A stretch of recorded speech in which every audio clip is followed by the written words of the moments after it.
நீதிபதி ஜெயலலிதாவுக்கு எதிராக ஒரு தீர்ப்பை கொடுத்தாங்க. அவர் மருமகன் வீட்டில் கஞ்சா வச்சு அரெஸ்ட் பண்ணி தூக்குனாங்க. கஞ்சா வழக்குகள் அவ்வளோ போட்டாங்க போலியாக. பெண்களின் பிறப்புறுப்பில் மின்சாரம் பாய்ச்சப்பட்டது. எவ்வளோ கொடூரம். சிறுமிகள் சீரழிக்கப்பட்டாங்க. குடிதண்ணீர் கிணத்துல டீசலை கூட்டிட்டு வந்துட்டான். காவல்துறை அட்ராசிட்டி. வீரப்பன் தேர்தல் வேட்டைங்கிற பேர் 13 பேர் சுட்டு கொண்டு வந்து எடப்பாடி பழனிசாமி தெரியாமல் நடந்துருச்சு. அதை நான் நம்புறேங்கிறார். யாரு? சீமான் அதை நம்புறார். திமுக சிக்கல்களினுடைய ஆணி வேரை பேசும், சமூக நீதியை பேசும், உனக்கான மொழி உரிமையை பேசும், இன உரிமையை பேசும், சமூக நீதியை பேசும். அந்த பக்கம் ஈஸியாக வந்து என்ன சொல்லுவாங்க, ஒன்றும் இல்லை, நீ இந்த கோயிலுக்கு போயிட்டு இருந்தால் உனக்கு எல்லாம் சரியாயிடும். இளம் பெண்கள் விஜய்க்கு வாக்களிக்க வாய்ப்பு இருக்கிறோம். ஏன் வாக்களிக்க போறீங்க, எதற்காக வாக்களிக்க போறீங்கன்னு கேட்டால் அவங்கள்ட்ட பதில் இல்லை. அவங்கள்ட்ட பதில் இருக்கு. என்ன பதில்? என்னன்னா, அவர் வந்து நடிக்கிறத விட்டுட்டு இவ்வளவு சம்பளம் வாங்குறத விட்டுட்டு வந்து எங்களுக்காக வந்து நிக்கிறாரு அப்படின்னு ஒரு பதில் வந்து இளைஞர்கிட்ட இருந்து அப்படித்தானே வருது. விஜய் மிக மதிப்பீடு செய்யாதீர்கள் என்கிறது அடுத்த முதலமைச்சர் அவர் தான் சொல்றது எனக்கு உடன்பாடு. விஜய் தான் பயங்கர ஹிட், ரஜினியை முந்திட்டாரு, விஜய் சூப்பர் அப்படிங்கிற பிஆர் ஒர்க்கை முதல்ல பண்ணி மக்கள் மைண்ட்ல ஒன்றை செட் பண்ணாங்க. திமுக கூட்டணி உடையணுங்கிறத அவங்க சொல்லிக்கிட்டே வராங்க. நாம பேசக்கூடிய இந்த நிமிடம் வரைக்கும் அது நடக்கல. இனியும் அது நடக்கும் அப்படிங்கிற நம்பிக்கை எனக்கு இல்லை. போலீஸ்கார் யாரையா பிடிச்சி அடிச்சான்னு எங்களை ஜெயலலிதா ஆட்சியில் இரும்பு பெண்மணி அட்டி பிச்சிருவாங்க அப்படிமா. திமுக ஆட்சியில் அடிச்சா என்னங்க மனித உரிமை வேணுமா? ஆனா வந்து திமுக ஆட்சியில இருந்து நிறைய அடிதடி, சண்டைகள், ரவுடிசம் இது நிறைய நடக்கும் அப்படிங்கிற ஒரு பார்வை இருந்துகிட்டே இருக்கு.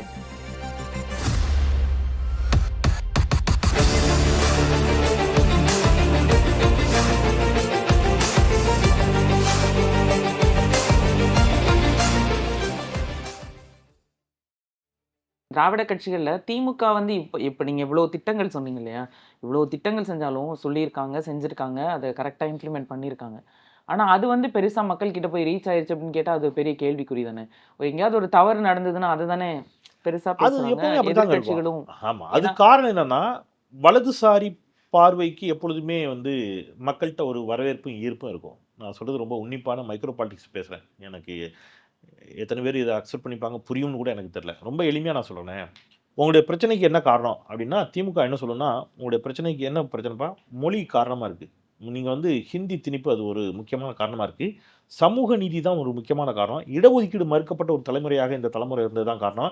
எனவே நான் இடஒதுக்கீட்டுக்காக போராடுகிறேன். இப்படி பேசும். அவனுக்கு புரியாது. உன் பிரச்சனை காரணம் வேறு ஒன்றும் இல்லை, ஜாதகத்தில் கட்டம் சரியில்லை, நீ ஒன்றும் இல்லை, நான் சொல்கிற பரிகாரத்தை செஞ்சால் சரியாருன்னு ஒருத்தன் சொன்னாலும் அதை நம்புவான். திமுக சிக்கல்களினுடைய ஆணி வேரை பேசும், சமூக நீதியை பேசும், உனக்கான மொழி உரிமையை பேசும், இன உரிமையை பேசும், சமூக நீதியை பேசும். அந்த பக்கம் ஈஸியாக வந்துட்டு என்ன சொல்லுவாங்கன்னா, ஒன்றும் இல்லை, நீ இந்த கோயிலுக்கு போயிட்டு இருந்தால் உனக்கு எல்லாம் சரியாயிரும் அப்படின்னுவான். அப்பா அதெல்லாம் இல்லைப்பான்னு சொன்னோன்னே, பார்த்தியா நம்ம மதத்துக்கு எதிராக பேசுகிறான்னு கிளப்பி விட்டுருவான். ஸோ திமுக வந்து சமநீதியை, ஏன் அவர் பக்கத்தில் ஒன்றா உட்காரக்கூடாதா அப்படின்னு பேசும்போது, பார்த்தியா எல்லாம் அவர் பக்கத்தில் போய் ஒன்றா உட்காரலான்னு பேசுகிறாமா. ஸோ திமுக சாதிகளற்ற ஒரு சமூகத்தை உருவாக்க வேண்டும் அப்படிங்கிறது குறைந்தபட்சம் இலக்காக வச்சுருக்கோம். அங்கே திமுகக்குள்ளே சாதி இருக்கா? ஆமாம் இருக்குது. நான் திருப்பி சொல்கிறேன், திமுகலேருந்து வந்தோம்னா இந்த ஜவஹர்லேருந்து வந்துட்டானா, இந்த மண்ணிலேருந்து வந்தோம் தானே. ஆனால் கொள்கையாக திமுகவுடைய கொள்கை என்னவா இருக்குதுன்னா, எப்போ அது அற்ற ஒரு சமூகமாக மாற்றணுங்கிறது தான் திமுகவுடைய கொள்கையாக இருக்குது. தலைவர்களுடைய எண்ணம் அதுவாகத்தான் இருக்குது. அங்கேயும் சிக்கல் இருக்கும், அங்கேயும் சாதிய ஆணவம் கொண்ட 10 பேர் இருக்க தான் செய்வோம். அவனுக்கும் சேர்த்து தான் அது பேசும். ஆனால் அதை ஒருபோதும் அதை அக்செப்ட் என்ன செய்ய ஏற்றுக்கொள்ளாது. அப்படி தான்ப்பா இருக்குது. அதுக்குள்ளே தான்ப்பா போகணுன்னு வராது, அதோட சண்டை போடும். ஆனால் அதிமுகவும் பாஜகவும் அதை காப்பாற்றணும்னு நினைக்கும். ஸோ அதை காப்பாற்ற வேண்டும் என்ற எண்ணம் கொண்டவர்கள் தான் அதிகமாக இருப்பாங்க. நீங்கள் எப்பவுமே இங்கே புரட்சியாளர்களுக்கு தாங்க சவால்கள் அதிகம். அம்பேத்கருக்கு தான் சவால், பெரியாருக்கு தான் சவால், கலைஞருக்கு தான் சவால். நீங்கள் ரஜினிகாந்துக்கும் விஜய்க்கும் பெருசாக என்ன சவால் இருந்துற போகுது உங்களுக்கு புரியுதில்ல. அவங்க வந்து ஈஸியாக நினச்சுவாங்க சொல்லு. அது அல்ல, திமுக அதை செய்யலை. திமுக ஆணி வேறு அசைச்சு போகும். அதனால சமூக ஊடகங்களோ எதிராகத்தான் இருக்கும். பொதுமக்கள் மனதிலேயே பல பேருக்கு அது எதிராகத்தான் இருக்கும். இப்போ சமூக ஊடகங்கள் யூடியூப் இந்த மாதிரி இன்ஃப்ளூயன்சஸ் இவங்கெல்லாம் இந்த மாதிரி விஷயங்கள் நிறைய சொல்லும்போது அது வந்து மக்கள் கிட்ட வந்து ஒரு இம்பாக்ட் ஏற்படுத்தும் அப்படின்னு நினைக்கிறீங்களா? இருக்கும். அதோட சேர்ந்து தான் போராடணும். அந்த பக்கம் இது ஒரு கயிறிழுத்தல் போட்டி. அந்த பக்கம் அவன் பிடிச்சி இழுப்பான், இந்த பக்கம் நம்ம பிடிச்சி இழுக்கணும். நீங்கள் இதில் சோர்ந்து போய் விட்டுறக்கூடாது.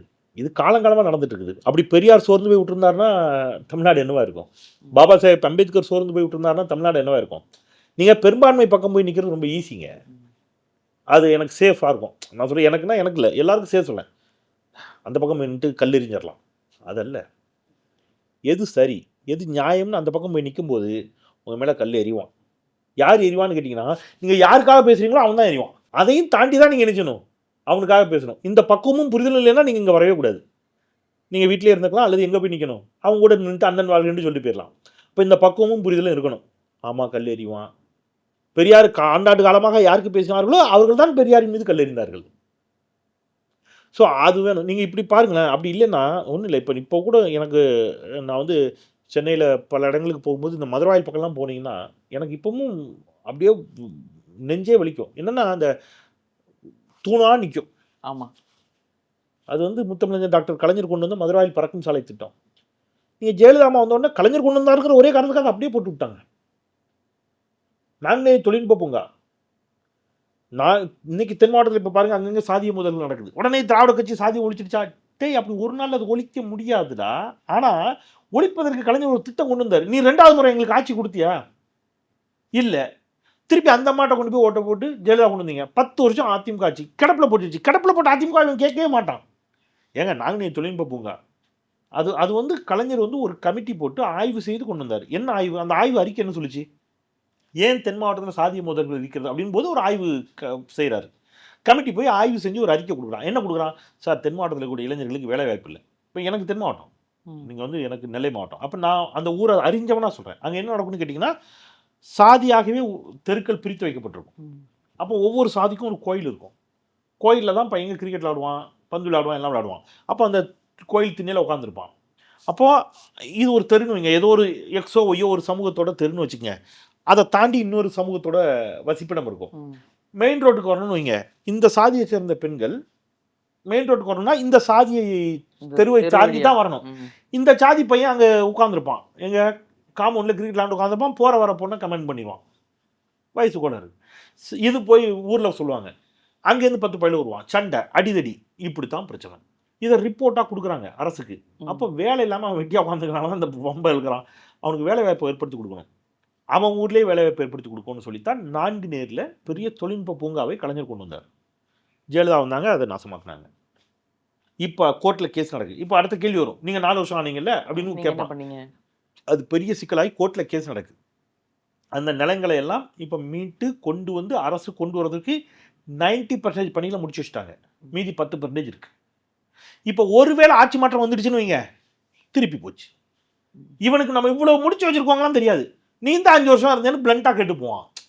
நீங்கள் இப்போ மதுராயில் பறக்கும் சாலை திருப்பி எல்லாம் போராடி இப்போ திருப்பி கொண்டு வந்து வேலை ஆரம்பிச்சிருக்காங்க. இப்போ நீங்கள் கூட ஒரு முறை திமுகவுக்கு வாய்ப்பளித்திருந்தால் இன்னைக்கு அந்த இடத்துல ஒரு பறக்கும் சாலை இருந்திருக்கும். நான் கண்ணு கட்டின செய்தியாக கண்ணுக்கு தெரிஞ்சதை ஒன்று சொல்கிறேன். கண்ணுக்கு தெரியாத எத்தனை அதே மாதிரி நமக்கு கம்ப்ளீட் பண்ணியிருப்போம் இல்லையா? கம்ப்ளீட் பண்ண விடலை. அப்போது நான் அதான் சொல்கிறேன், நீங்கள் ஒரு ஆட்சி 5 வருஷத்தில் ஒன்று ஆரம்பித்து டக்குன்னு முடிஞ்சிடாது. நீங்கள் இன்னொரு முறை வாய்ப்பு அளித்தால் மட்டும்தான் பல திட்டங்களை கண்டினியூ பண்ண முடியும். மேலே போக முடியும். நம்ம போராடி இழுத்து கொண்டு போய் ஒரு இடத்துல விடுவாங்க. ஒரு உதாரணத்துக்கு 100 கிலோமீட்டர் கொண்டு வந்து விட்டுருப்போம். ஆட்சி மாற்றம் ஏற்பட்டுச்சுன்னு வைங்க, அவன் திருப்பி 400 கிலோமீட்டர் ரிவர்ஸ் கியர் போட்டு கொண்டு போய் விட்டுருதான். திருப்பி நம்ம போராடி கொண்டு போய் இப்படி தான் நடக்குது.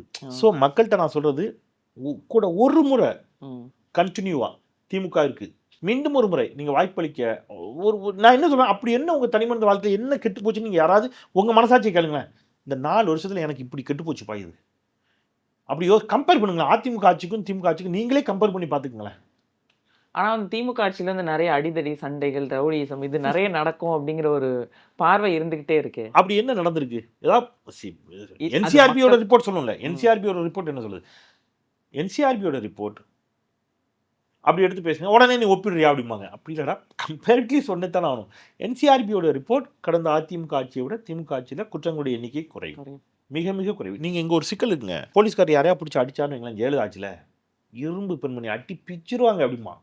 திமுக ஆட்சியில் அடித்தா என்னங்க மனித உரிமை மீறணுமா? எல்லாமே ஜெயலலிதாவுக்கு ஒரு ப்ரிவிலேஜ் இருந்துகிட்டே இருக்கும். இப்போ ஜெயலலிதா எது செஞ்சாலும் அது வேற. ஜெயலலிதாவினுடைய அடாவடித்தனங்கள் கூட வீரமாக பார்க்கப்படும். கலைஞர் வீரமாக எதையும் செய்தால் கூட அடாவடித்தனமாக பார்க்க முடியும். ஸ்டாலினுடைய துணிச்சலான செயல்பாடுகள் கூட அடாவடித்தனம்ன்றான். ஏன்னா ஜெயலலிதாவுக்கும் ஸ்டாலினுக்கும், ஜெயலலிதாவுக்கும் கலைஞருக்கும் இருக்கக்கூடிய நூலிலை வேறுபாடு. அது அப்படித்தான் பேசப்படும். ஸோ அந்த சவால்களுக்கு மத்தியில் நாங்கள் என்ன செய்ய வேண்டியிருக்கு, நீங்கள் வந்து இயங்க வேண்டியிருக்கு. நீங்கள் வாச்சாத்தியில் நடந்த அட்ராசிட்டிஸ் பற்றி இவன் பேச தயாராகவே இருக்க மாட்டான். பெண்களின் பிறப்புறுப்பில் மின்சாரம் பாய்ச்சப்பட்டது, எவ்வளோ கொடூரம், சிறுமிகள் சீரழிக்கப்பட்டார்கள், குடி தண்ணீர் கிணத்துல டீசலை கூட்டிட்டு வந்துட்டான். காவல்துறை அட்ராசிட்டி, வீரப்பன் தேர்தல் வேட்டைங்கிற பேரில் ஒரு காவல்துறை அதிகாரி வந்து ஒரு மருத்துவர் கைது செய்யப்பட்டுறார். அந்த மருத்துவர் ஏன் கைது செய்யப்பட்டார்னு கேட்டிங்கன்னா நீங்கள் நொந்துருவீங்க, சிரிப்பீங்க. ஒரு பத்திரிகையினுடைய அதிபர், அவர் உடல்நலக்குறைவால் மருத்துவமனையில் அனுமதிக்கப்படுகிறார். அவரை பார்க்கறதுக்கு ஜெயலலிதா மேடம் போகிறாங்க. அந்த பத்திரிகை அலுவலரை நிர்வாகிய நிறுவனரை பார்க்கறதுக்கு ஜெயலலிதா மேடம் போகிறாங்க. அந்த டாக்டர் வந்து என்ன சொல்கிறாரு, எக்ஸ்கியூஸ் மேடம், நீங்கள் அந்த செப்பலை போட உள்ளே வரக்கூடாதுங்கிறார். அவங்க போட்டிருக்கிற செருப்போடு உள்ளே போகக்கூடாது, ஐசியூ. அவங்க தனியாக ஒரு செருப்பு கொடுப்பாங்க, அதை போட்டு போகணும், இது ரூல். ஆமாம். என்ன செருப்போட உள்ளே வரக்கூடாதுன்னு சொல்லிட்டியா நீ, ஒன்று அரெஸ்ட் பண்ணுற மாதிரி அரெஸ்ட் பண்ணி உள்ள வச்சாங்க. ஆனால் இதை நீங்கள் எப்படி சொல்லணும்னா, ஜெயலலிதான்னா அதாங்க இரும்பு பெண்மணிங்க, அப்படி மிரட்டி விட்ருவாங்க. ஏம்மா என்னடா இது, என்னடா அநியாயமாக இருக்குது, அடாவடித்தனம் இல்லையாடா? அதெல்லாம் கிடையாது. நீங்கள் முதலமைச்சர் ஒருத்தர் தனிப்பட்ட முறையில் கெட்ட வார்த்தை போட்டு திட்டுவான் முதல் ஸ்டாலினை, அவனை கைது பண்ணுவாங்க. பார்த்தீர்களா, கருத்து சுதந்திரமே இல்லை அப்படிமா. ஏன்டா டேய், அவங்க வீட்டு பொம்பளைலாம் கெட்ட வார்த்தை போட்டு ஒருத்தன் திட்டிட்டு இருக்கான், அவனை கைது பண்ணால் அது கருத்து சுதந்திரத்திற்கு எதிரானதா?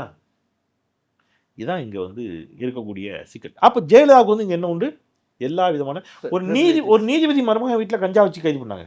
ஒரு நீதிபதி ஜெயலலிதாவுக்கு எதிராக ஒரு தீர்ப்பை கொடுத்துட்டாங்க, அவர் மருமகன் வீட்டில் கஞ்சா வச்சு அரெஸ்ட் பண்ணி தூக்குனாங்க. கஞ்சா வழக்குகள் அவ்வளோ போட்டாங்க போலியாக. அதெல்லாம் வந்து என்னன்னு கேட்டிங்கன்னா, அதுதாங்க கட்ஸ் அப்படிமா நடுநிலையாளர்கள் கொஞ்சம் பேர். இங்கே வந்து சிஎம் நியாயமாக யாராவது 4 பேர் அரெஸ்ட் பண்ணால் கூட இது வந்து காலங்காலமாக இருக்கக்கூடிய சிக்கல். ஸோ ரவுடிசம் இது எல்லாமே நீங்கள் வந்து ஜெயலலிதா ஆட்சியில் அவ்வளோ தலைவிரிச்சு ஆடிச்சு. ஈவன் கடந்த எடப்பாடி பழனிசாமி ஆட்சி காலத்தில் அவ்வளோ தலைவிரிச்சு ஆடத்தான் செஞ்சது. இண்டிவிஜுவல் கிரைம்ஸ் என்பது வேறு, நீங்கள் நல்லா ரெண்டையும் பிரித்து பார்த்துக்கங்க. இண்டிவிஜுவல் கிரைம்ஸ், நாளைக்கு நீங்கள் முதலமைச்சர் ஆனாலும் நான் ஆனாலும் இருக்கும், யார் ஆனாலும் இருக்கும். ஒரு உதாரணத்துக்கு சொல்கிறேன். இண்டிவிஜுவல் கிரைம்ஸ், ஒருத்தன் போய் பிட் பாக்கெட் அடிப்பான், ஒருத்தன் போய் ஒருத்தனை வெட்டுவான், அதை எவ்வளோ கட்டுக்குள்ளே வச்சுதான். ஆர்கனைஸ்டு கிரைம்ஸ் அப்படிங்கிறது, ஆர்கனைஸ்டு கிரைம்ஸ் அப்படின்னா அது அதிமுக ஆட்சியில் பொள்ளாச்சி பாலியல் வல்லுறவாக இருக்கட்டும், அதெல்லாம் ஆர்கனைஸ்டான. நீங்கள் தூத்துக்குடி துப்பாக்கிச்சூடு, நீங்கள் ஒன்று சொல்கிறேன், நீங்கள் தூத்துக்குடி துப்பாக்கிச்சூடு சம்பவத்துக்கு பிறகு சீமான் அவரிடம் ஒரு பேட்டி எடுக்கிறாங்க ஒரு பத்திரிகை. ஐயா, எடப்பாடி பழனிசாமி இது எனக்கு தெரியாதுங்கிறாரு. அவர் வந்து போய் சொன்னார்னா ஹஸ்கி வாய்ஸ் பேச ஆரம்பிக்கிறார் வேறு சீமான். அது ஐயா என்கிட்டையும் அதான் சொன்னார், கேமரா பார்க்க மாட்டார், கண்ணை பார்த்து பேச மாட்டார், அப்படி கொஞ்சிப்பார். அது ஐயா என்கிட்டையும் அதான் சொன்னார், அது உண்மைதானே, அது நம்ம அது அப்படி தான் எடுத்துக்கணும், ஐயாவுக்கு தெரியாது அப்படிம்பாரு. யார், எடப்பாடி பழனிசாமி. அதாவது 13 பேர் சுட்டு கொண்டு வந்து எடப்பாடி பழனிசாமிக்கு தெரியாமல் நடந்துடுச்சு, அதை நான் நம்புறேங்கிறார். யார், சீமான் அதை நம்புறார். ரைட். ஒரு 4 காவல்துறையில் இருக்கக்கூடிய அட்ராசிட்டி பண்ணக்கூடிய ஒரு 4 பேர் அநியாயமாக ஒரு வந்து என்ன செய்யறான், ஒரு இளைஞனை அடித்து சாவடிச்சிட்டான். எதில், அஜித்குமார். அது பெரும் அட்ராசிட்டி. அதுக்கு முதலமைச்சர் உடனடியாக நடவடிக்கை எடுக்கிறார், எல்லாரையும் சஸ்பெண்ட் பண்ணுறாரு, அவங்க மீது கிரிமினல் வழக்கு பதிவு செய்யப்படுகிறது, எல்லாமே பண்ணிட்டாங்க. அதெல்லாம் நான் ஏற்றுக்க மாட்டேன். இதுக்கு சிஎம்கிட்ட ஃபோன் பண்ணி கேட்டு நான் இவனை அடிச்சு கொள்ளிட்டான்னு கேட்டு பண்ண மாதிரியே பேசுவாங்க. ஆனால் சிஎம் போகலை அப்படிங்கிறதானே பெருசாக சொல்கிறாங்க. சிஎம் அலைபேசியில் அழைத்து மன்னிப்பே கேட்டார். ஆனால் நீங்கள் வந்து எடப்பாடி பழனிசாமி 13 பேரை சுட்டு கொண்டதை அவருக்கு தெரியாமல் தாங்க நடந்துச்சு, நம்புவார். யார் நம்புவா? விஜயை கூட நம்புவார், பிரச்சனை இல்லை. நீங்கள் விஜய் வந்து இப்போ இந்த லாக்அப் டெத்தால் மரணமடைந்த வீடுகளுக்கு போகிறேன்னு மகிழ்ச்சி தான். ஒரு எதிர்கட்சியாக இருக்கிறவர் அப்படி தான் செயல்படணும், இடித்துரைக்கணும் அரசுக்கு, எனக்கு அதில் மாற்றுக்கருத்தில் அவர் போகிறாரு. அது என்ன 4 வருஷம்? அதுக்கு முன்னாடி அதிமுக ஆட்சி காலத்தில் அது நான் போவோம். இப்போ அதிமுக ஆட்சி காலத்தில் போலீஸ் அடித்து சாவலாமா? அப்போ உங்களுடைய பார்ஷியாலிட்டியான பார்வையை சொல்கிறேன். நீங்கள் உங்கள் எல்லாருக்கும் என்ன இருக்குது, ஒரு நீங்கள் விஜய் உள்ளபடியே காவல்துறையினுடைய அட்ராசிட்டி எதிர்த்து ஒரு பயணம் போவார் என்றால் நான் உள்ளபடியே அவரை வரவேற்கிறேன், பாராட்டுகள், அது செய்யணும். காவல்துறை அட்ராசிட்டி எதிர்த்து அதை பேசணும். அது ஏன் நீங்கள் 4 வருஷத்தை நிப்பாட்டுறீங்க? அப்போ உங்களுக்கு என்ன இருக்குது? எல்லாருக்குமே இந்த மாதிரியான அருவருப்பான பார்வைகளை தவிர்க்கலாங்கிறாங்க. இப்போ எதிர்கட்சிகளோட நடவடிக்கை எந்த அளவுக்கு இருக்குன்னு நினைக்கிறீங்க? ஒரு ஆட்சி நடந்துட்டு இருக்கு, அவங்களோட செயல்பாடுகள் கரெக்டாக இருக்கா? எதிர்கட்சிகள் ஆக்கப்பூர்வமான எதிர்வினைகளை ஆற்றணும், இடித்துரைக்கணும், அதில் எனக்கு மாற்று கருத்து இல்லை. நீங்கள் எடப்பாடி பழனிசாமியை எப்போ நீங்கள் நல்லா யோசிச்சு பாருங்கள், அஜித்குமார் வந்து காவல்துறையினுடைய கொடூர தாக்குதலில் உயிரிழக்கிறார். நீங்கள் எதிர்கட்சியாக முதல்ல நீங்கள் போய் பேசியிருக்கலாம், நீங்கள் பண்ணலை. சிஎம் அழைத்து பேசுகிறார், சாரிம்மா நடக்கக்கூடாது, நடந்துருச்சு, நான் பொறுப்பு எடுத்துக்கொள்கிறேன் என்று சிஎம் சொன்ன உடனே என் ஷோவில் தான் ஒருத்தர் கேட்டார், ஒரு டாக்டர் ஒருத்தர் கேட்டார், ஐயோ பாருங்கள் எதிர்கட்சிகள் இதை பயன்படுத்த விட்டுட்டாங்க, தவறிட்டாங்க, அவருக்கு இந்த இளைஞன் இறந்த விட எதிர்கட்சிகள் தவற விட்டுட்டாங்கிறத வருத்தமாக இருந்துச்சு, எதிர்கட்சி தலைவர் ஃபோன் பண்ணி பேசிருக்கணும்னாரு. அதுக்கப்புறம் எடப்பாடி பழனிசாமி ஃபோன் பண்ணி பேசுகிறாரு. அப்போ நீங்கள் உங்களுக்கு ஐயோ சிஎம் பேசிட்டாரு அப்படித்தான் நீங்கள் அதில் கூட எடுத்துக்கிறீங்க. ஒவ்வொன்றிலையும் நீங்கள் பார்த்தீங்கன்னா எதிர்கட்சிகள் நியாயமாக இடித்துரைத்து அரசை சுட்டி காட்ட வேண்டிய விடயங்களில் செய்யறதில்லை. ஒன்றிய அரசிடம் கேட்டு பெற வேண்டிய உரிமைகளே தமிழ்நாடு அரசோடு நின்று கேட்டு பெறதில்லை. அரசியலாக ஏதாவது பேசணுங்கிறதுக்காக நீங்கள் என்ன செய்றீங்க, பேசுகிறீங்க. அப்படித்தான் இன்றைய எதிர்கட்சிகள் இருக்கின்றார்கள். அது வருத்தம் தான். அது 2026 தேர்தல், ஏன்னா விஜய் வந்து அரசியலுக்கு வந்ததுக்கப்புறம் 2026ஓட எலெக்ஷனில் இம்பேக்ட் இருக்கும்னு நினைக்கிறீங்களா? கண்டிப்பாக இருக்குங்க. விஜய்க்கு கணிசமான வாக்குகள் செல்லும். அதை நான் அதை குறை மதிப்பீடுலாம் செய்ய விரும்பலை. நான் விஜய் அவர்களை பற்றிய என்னுடைய மதிப்பீடுங்கிறது நான் ரெண்டாக தான் சொல்கிறேன். விஜயை குறை மதிப்பீடும் செய்யாதீர்கள், விஜயை மிகை மதிப்பீடும் செய்யாதீர்கள். விஜயை குறை மதிப்பீடும் செய்யாதீர்கள் அப்படின்னு சொன்னால் விஜய்க்கெல்லாம் ஓட்டே விடாது அப்படின்னு சொல்கிறது குறை மதிப்பீடு. நிச்சயமாக அவர் கணிசமான வாக்குகளை பெறுவார், நிச்சயமாக பெறுவார். விஜய் மிகை மதிப்பீடும் செய்யாதீர்கள் என்கிறது அடுத்த முதலமைச்சர் அவர் தான் சொல்கிறது எனக்கு உடன்பாடு இல்லை. நான் ரொம்ப வெறுப்பின்றி பேசுகிறேன்.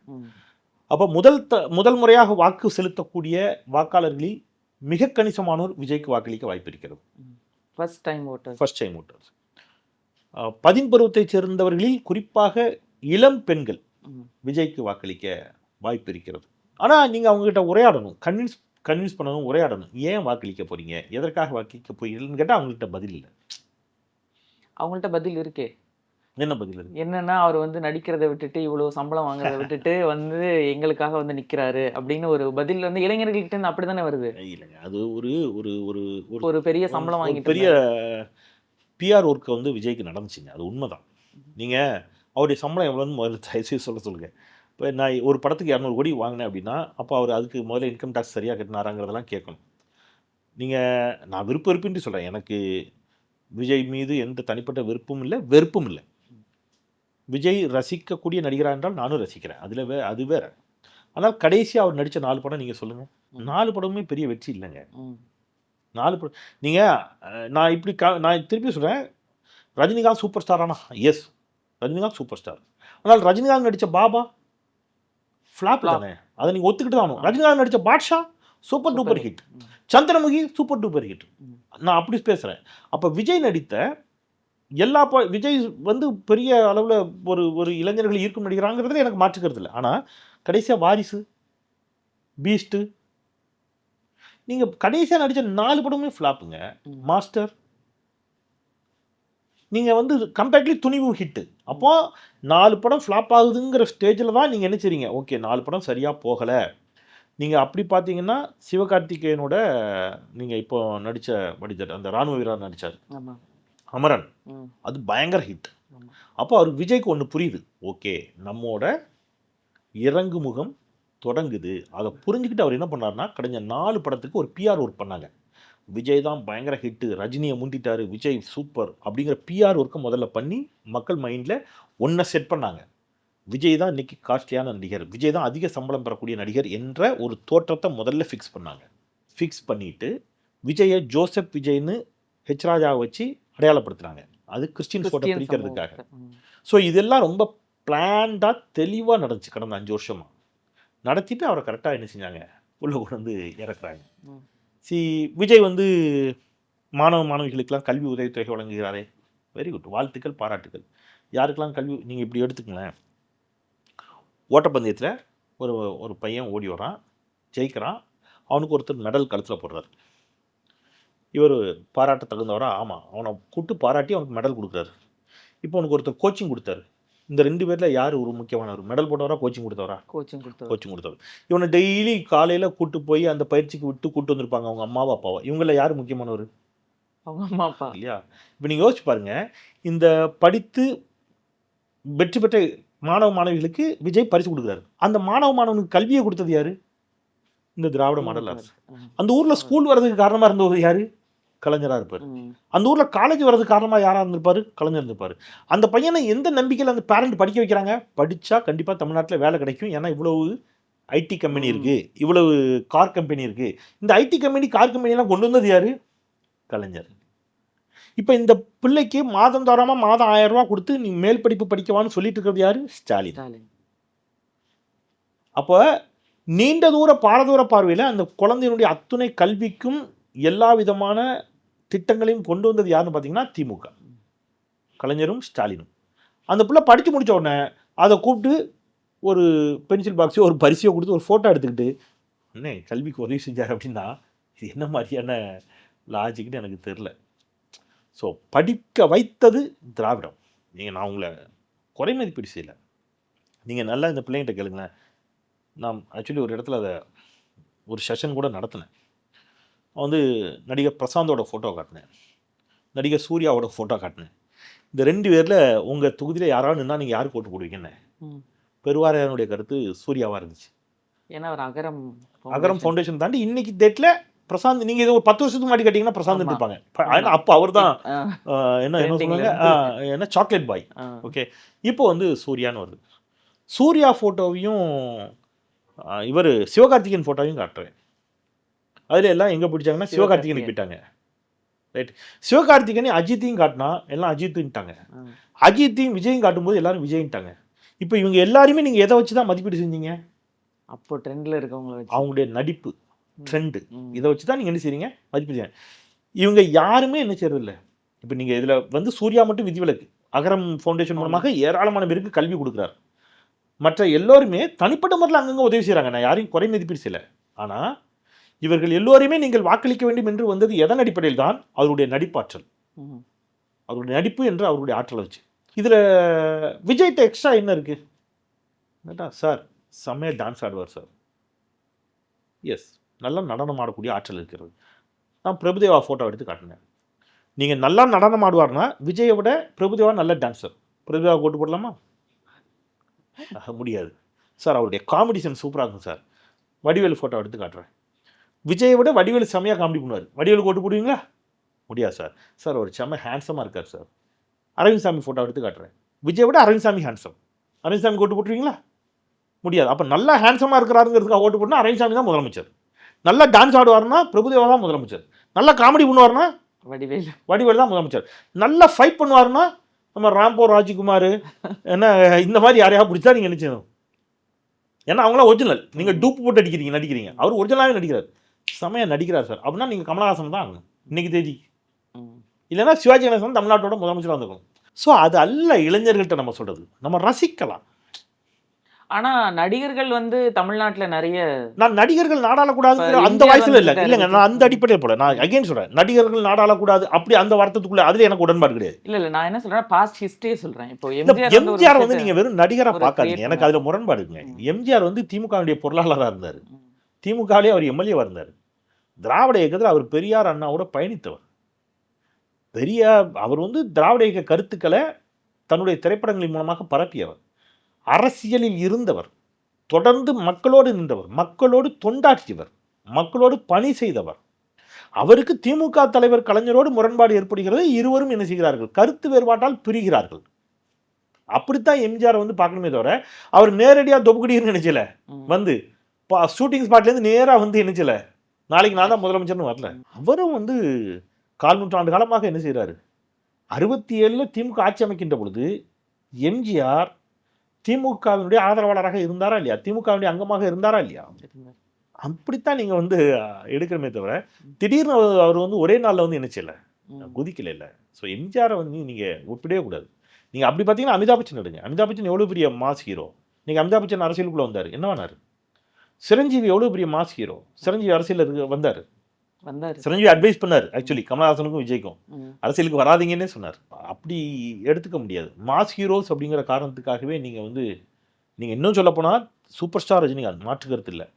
ஆனால் அந்த ரஜினிகாந்த் ராமராஜன் படம் வருதுங்கிறதுக்காக தன்னுடைய படத்தை தள்ளி போட்ட வரலாறு தமிழ்நாட்டில் உண்டு, புரிஞ்சுக்கங்க.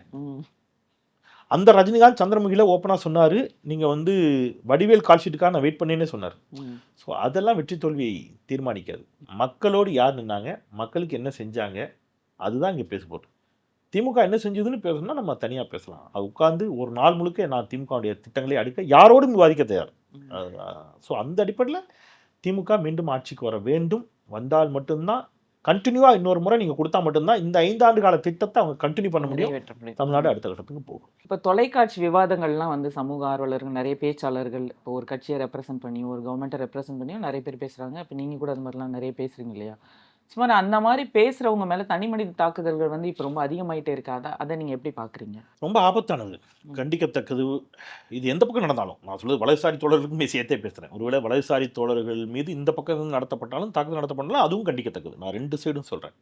ஆனால் அதிகமாக வந்து இதில் யார் பாதிக்கப்படுறான்னு கேட்டிங்கன்னா, இந்த பக்கம் நான் சொல்கிறது திராவிட இயக்க, இடதுசாரிய, மார்க்சிய அம்பேத்கரிய, பெரியாரிய பார்வை கொண்ட தோழர்களின் மீது வன்முனை தாக்குதல் நடத்தப்படுது. ஒரு பக்கம் வலதுசாரிகள் தாக்குதல் நடத்துகிறார்கள், இன்னொரு பக்கம் தமிழ் தேசியவாதிகள் என்ற பெயரில் நாம் தமிழர் கட்சியினர் தொடக்கக்கூடிய தாக்குதல், இப்போ சமீப காலமாக திரு விஜய் அவர்கள் தரப்பிலேருந்து வரக்கூடிய தாக்குதல் அப்படின்னு இது ரொம்ப ஆபத்தான போக்கு. நீங்கள் வந்து நான் எப்பவுமே சொல்கிறதான், ஒரு பவுலர் ஓடி வந்து பந்து போடுறாரு அப்படின்னா, நீங்கள் அந்த பந்தை வந்து 6 கடிங்க, 4 கடிங்க, என்ன வேணாலும் பண்ணலாம். நீங்கள் க்ளீன் போல்ட் ஆகிட்டீங்கன்னு வைங்க, உடனே வேகமாக மட்டையிட்டு வந்து பந்து போடுறவர் அடிச்சிங்கன்னா, பவுலர் அடிச்சிங்கன்னா, நீங்கள் பவுலர் அடிக்காதீங்க, பால் அடிங்க, 6 அடிங்க, 4 அடிங்க, அது உங்களோட பிரச்சனை. இவங்க வந்து என்ன பண்ணுறாங்கன்னா, அவுட் ஆகிட்டோங்கிற கோவத்தில் மட்டையிட்டு வந்து பவுலரை விழுன்னு எடுக்கிறது, அந்த மாதிரியான ஒரு சூழல் தான் இருக்குது. ரொம்ப ஆபத்தான போக்கு. அப்புறம் இவங்க ஃபிக்ஸ் பண்ணுறது, யாரை கூப்பிடு, யாரை கூப்பிடாத, இவரை கூப்பிடு, அவரை கூப்பிடு, இவரை இப்படி டிஆர்பிக்கு இல்லை, அது சேனல்ஸ் முடிவு பண்ணணும். நான் சொல்கிறது இவங்களே சொல்கிறேன், வலதுசாரிகள் சொல்கிறது. இவனை ஏன் கூப்பிடுற, அவனை ஏன் கூப்பிடுற, பாஜக ஆதரவாளர்கள், அந்த மாதிரியான போக்கு. அப்புறம் வந்து இதெல்லாம் தவிர்க்கப்படணும். ஆரோக்கியமான ஒரு உரையாடலை நடத்துவோம். தனி மனித தாக்குதலை வந்து தவிர்க்கணும். நேற்று தங்கை மதிவதனி மீது ஒரு நாம் தமிழர் கட்சியைச் சேர்ந்தவர் மிக கடுமையான ஆபாச வசை சொற்களை அள்ளி இறைத்திருக்கிறார். அவரெல்லாம் இதுக்குள்ள நாம் தமிழர் கட்சி அவரே சீமானே கூட்டு கண்டிச்சு கட்சி விட்டு நீக்கியிருக்கணும், நீக்கலை. அந்த மாதிரியான ஒரு தாக்குதலை நீங்கள் வந்து நாம் தமிழர் கட்சி இருக்கக்கூடிய ஏதேனும் ஒரு பெண்மணியின் மீது இந்த பக்கத்தில் இருக்கிற யாரேனும் ஒரு கட்சிக்காரங்க இதுக்குள்ள கொந்தளிச்சிருப்பாங்க. பார்த்தீர்களா, இதுதான் திராவிடம்ங்க. இதெல்லாம் அந்த மாதிரி ரொம்ப அருவருப்பாக இருக்குது, கேவலமாக இருக்குது. ஊடக விவாதங்களில் வந்து கலந்து கொள்வதற்கு எல்லோருக்கும் உரிமை இருக்கிறது. அதில் வந்து கருத்துவ சொல்கிறதுக்கு எல்லாருக்கும் உரிமை இருக்குது. யாரை கூப்பிடணும், யாரை கூப்பிடக்கூடாது அப்படிங்கிறத அந்த ஊடக ஆசிரியர்கள் முடிவு செய்யாங்க. அவங்க என்ன சும்மா அந்த இடத்துக்கு வந்திருக்காங்க, எல்லாரும் ஒரு லாங் எக்ஸ்பீரியன்ஸோட அந்த இடத்துக்கு வராங்க. ஸோ அவர்கள் அழைப்பாங்க. தமிழ்நாட்டை பொறுத்தவரை எல்லோருக்குமே அவங்க வாய்ப்பு கொடுக்குறாங்க. எல்லாருக்குமான சமமான வாய்ப்பை நெறியாளர்கள் கொடுக்கத்தான் செய்கிறாங்க. ஒரு கருத்தை மறைச்சி அப்படிலாம் இல்லை. இவங்க என்ன பண்ணுறாங்க அப்படின்னா, பதில் சொல்ல முடியல அப்படின்னோடனே வந்திருக்கக்கூடிய பங்கேற்பாளர்களை மீது தாக்குதல் தொடுப்பது அல்லது நெறியாளர்கள் மீது தாக்குதல் தொடுப்பது, அந்த போக்கு எந்த பக்கம் நடந்தாலும் சொல்கிறேன், எந்த பக்கம் நடந்தாலும், திமுக இருக்கட்டும், அதிமுக இருக்கட்டும், பாஜக இருக்கட்டும், நாம் தமிழராக இருக்கட்டும், விஜய் ஆதரவாளர்களாக இருக்கட்டும், தாவேக்காவாக இருக்கட்டும், அப்படி பண்ணக்கூடாது. நீங்கள் எல்லா கேள்விக்கும் நாளைக்கு நீங்களே என்கிட்ட ஒரு கேள்வி கேட்குறீங்க, எல்லா கேள்விக்கும் எனக்கு பதில் தெரியணுங்கிற கட்டாயம் இல்லை. எனக்கு பதில் தெரியாத ஒரு கேள்வி கேட்கலாம், அல்லது நான் ஒருவேளை தவறாக கூட ஒன்று சொல்லிக்கலாம், அதை நீங்கள் சுட்டி காட்டலாம்.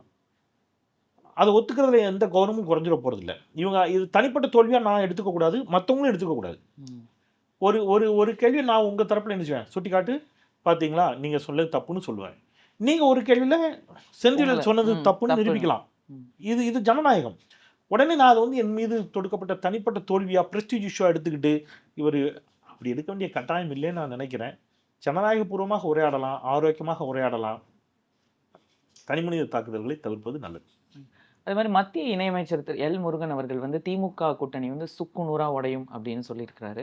அதோட இன்னொரு கேள்வி என்னன்னா, தமிழ்நாட்டோட அரசியல் வந்து தேசிய அரசியலை பாதிக்குமா? இது ரெண்டுக்கும் ஒரு இறுதி கேள்வி. இல்லை, அவருடைய விருப்பம். ரொம்ப நாளாக திமுக கூட்டணி உடையணுங்கிறத அவங்க சொல்லிக்கிட்டே வராங்க. நாம் பேசக்கூடிய இந்த நிமிடம் வரைக்கும் அது நடக்கலை. இனியும் அது நடக்கும் அப்படிங்கிற நம்பிக்கை எனக்கு இல்லை. அது அவருடைய ஆசை. அது நிராசையாகத்தான் கடந்த தேர்தல்கள் அனைத்தும் நிரூபித்திருக்கிறது. இனி வரக்கூடிய இந்த 2020 தேர்தலும் அதை நிரூபிக்கும். அவர்களுக்கு சரியான பாடத்தை புகட்டும். அவருடைய ஆசை நிராசையாக மாறிவிட்டாலே நீங்கள் கேட்ட 2வது கேள்விக்கான பதில் கிடைத்துவிடும். சரி, இவ்வளோ நேரம் எங்களோட கேள்விகளுக்கு ரொம்ப தெளிவாக ரொம்ப அழகாக பதில் சொன்னதுக்கு ரொம்ப நன்றி.